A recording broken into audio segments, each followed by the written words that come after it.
is the number one? Who is the number one DJ? ሰላም ዲጄ ጃዚ ይባላልው በድንቅ ቲቪ ቢሃይንድ ዘ ቢትስ ላይ ይገኛለሁ አብራችሁን ቆዩ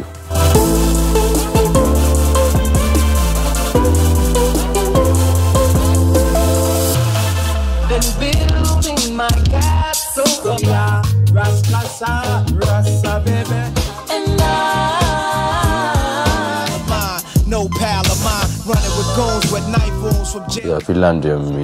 ጆርናሊስቶች ለአፍሪካን ሙዚክ ጥናት ምናምን መጥተው ነበርና ኢንተርቪው ያደረጉኝና ኢንተርቪው ያደረጉኝ ለዛ ለማጋዚናቸው በጃዝ ዙሪያ ላይ ነበር በኢትዮጵያ ጃዝ በኢትዮጵያ ሙዚክ ላይና ብዙ ያወሩኝ ስለ ጃዝ ነው ከዛ ከረጅም ጊዜ በኋላ መጽሔቱ ሊታተም ሲል የዲጄ ስም ማን ነው ምናምን ጠየቁኝ እንደዛና አይ እኔ ዳዊት ነው የምባለው ዲጄ ዳዊት ነው ራሴ የምጠራው እንደዛ ነው አልኳቸው እዛ አይኛ በዛ ላይ ስሰራም ያየነ በጃዝ ላይ ስለሆነ ዲጄ ጃዚ ብንላሉኝ በ2013 በፈረንጅ አቆጣጠር ማለት ነው እስካሁን ዲጄ ጃዚ ተብዬ በዛ ነው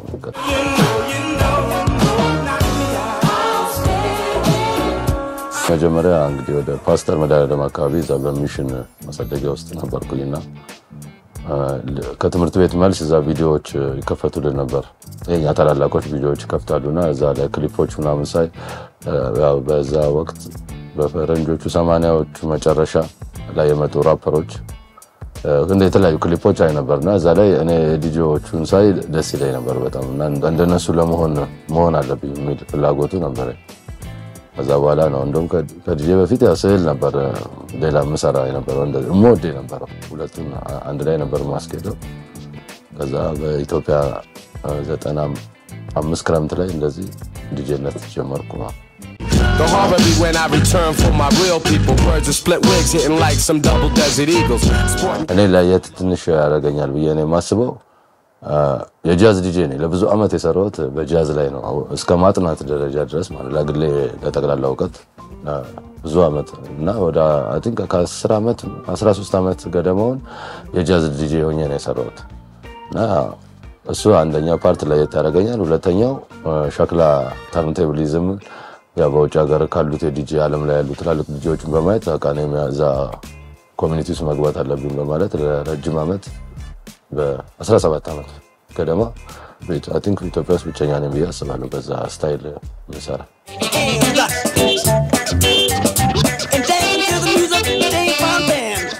አንድ ዝግጅት ስነጋገር ዘፈን ጠይቃለሁ ማለት ዲጄ ስለተባለ ብቻ ብዙ ጊዜ አልሰራም እኔ ለዛ ቦታ ፊት አረጋለሁ ወይ አላረግም ወይ የሚለውን የዘፈኑን ምርጫ ጠይቃለሁ እኔ ማጫወትባቸው ማለት ፕሮፌሽናሊ በደንብ በቃ ስኪልፉል ሆኜ ማጫወትባቸው የሙዚቃ ጄነሮች አሉ በዛ ፎርም ከመጣልኝ ጥያቄ ቀበላለሁ ፕሪፔር አረጋለሁ ሙዚቃዎችን ምን ያህል ሰዓት ማጫወትበት ሰዓትን ያክል እነሱን ደረድራለሁ ከዛ አንድ ቀን በፊት ያው ፕራክቲስ አለው ምክንያቱም እዛ ህዝብ መሃል ከገባው በኋላ የሚፈጠር ስተት በዚህ በቻርጀር ወይ ሪስታርት በማድረግ ምናምን የሚስተካከል አይደለም እስከ 30% ባነሰ ዋጋ የተሻለ ጉዞ ይጓዙ የበለጠ ያትርፉ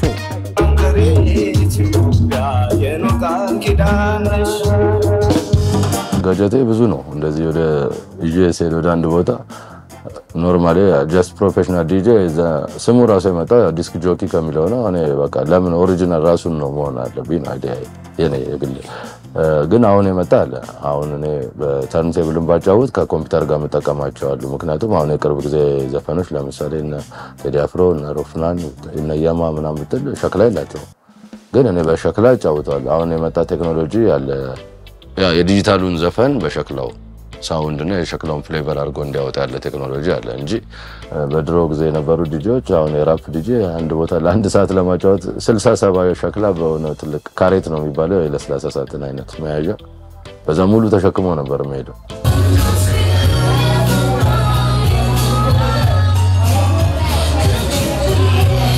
ሞንቴኔግሮ የሚባል የአውሮፓ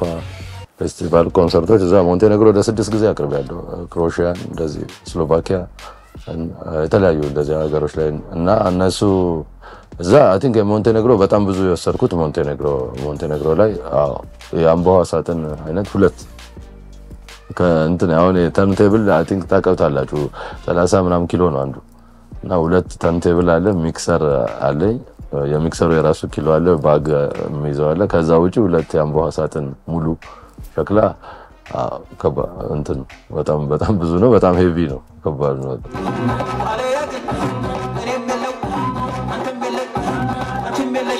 ትላልቅ እንትኖች ሰርቻለሁ በጣም በዚህ ያው የሚመርጡኝንም ኦርጋናይዘሮቹንም ህዝቡንም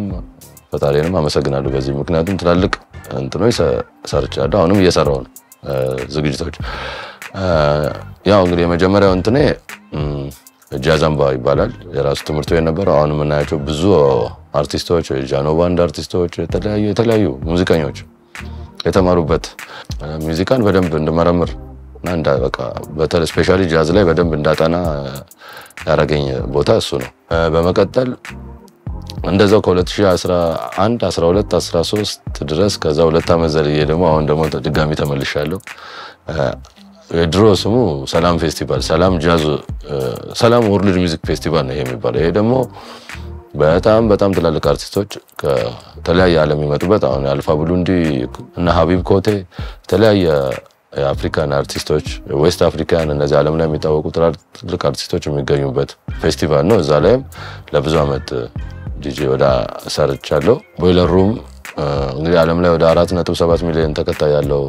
ድርጅት ነው የነሱን ፈለግ መከተላቸው የዓለማችን ትላልቅ ልጆች እዛ አጫውተዋልና እኔ ያድል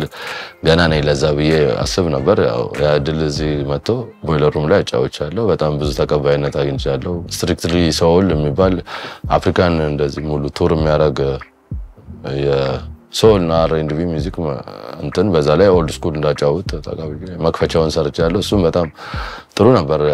ከህዝቡ ያገኘሁት ፊድባክ ጥሩ ሙዚቃ ነው ብለውኛል እንግዲህ ሁሉም ሰው የሰጡኝ ፊድባክ በጣም አሪፍ ነው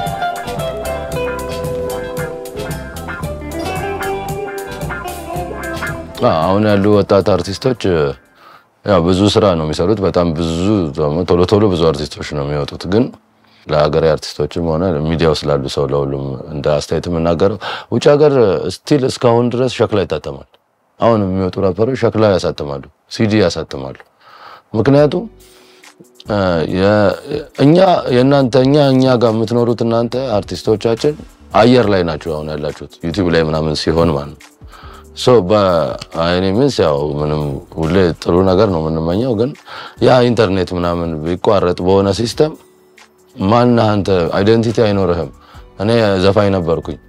ምን ሰራይታል አሳየኝ ቢባል የለም አየር ላይ ነበር ቆሟል ሶ በሲዲ በእንትን ቢታተም አሁንም ድረስ እኔ የዛ ደጋፊ ነኝ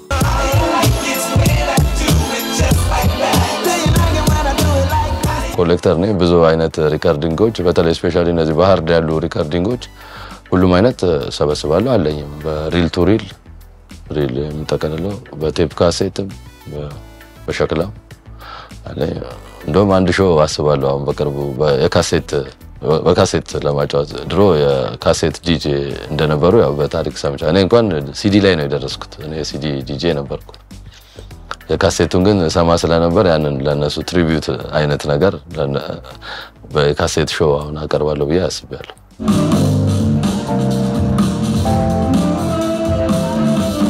ሁላችንም የራሳችን ባህሪ ያለን የራሳችን ዓለምን የምንረዳበት ዓለምን የምንመለከትበት እይታችን ይለያያልና ከተለያየ ዓለም የሚመጡ ሰዎች ጋር ነው የሚያገናኘኝ የተለያየ ዓለም ባህል ያላቸው የራሳቸው ያናናር ዘይቤ ያላቸው አሜሪካዊ እንግሊዛዊ የራሱ አለ ሁሉም የራሱ አለ እኔም የራሴ አለኝ እንደ ኢትዮጵያዊነቴና በቃ ከሰዎች ጋር በጣም ግንኙነት ስናደርግ የራሳችንን በመንወያይበት ጊዜ ብዙ ትምህርቶች ትማራለህ ሚውዚክሊ ትግስት ተምሬያለሁ ማለት በጣም ምንድነው ደግሞ ትጋት በጣም ትሬዲንግ እንደሚፈልግ ሁሌ ምንም የሚያልቅ ነገር አለ መሆኑ እስከ መጨረሻው ድረስ ሁሌ መስራት የሚፈልግ ነገር ነው ማገኘው እስካሁንም በጣም ደስተኛ ነኝ ሁሌ በዛ ውስጥ በመሆኔ ማለት ነው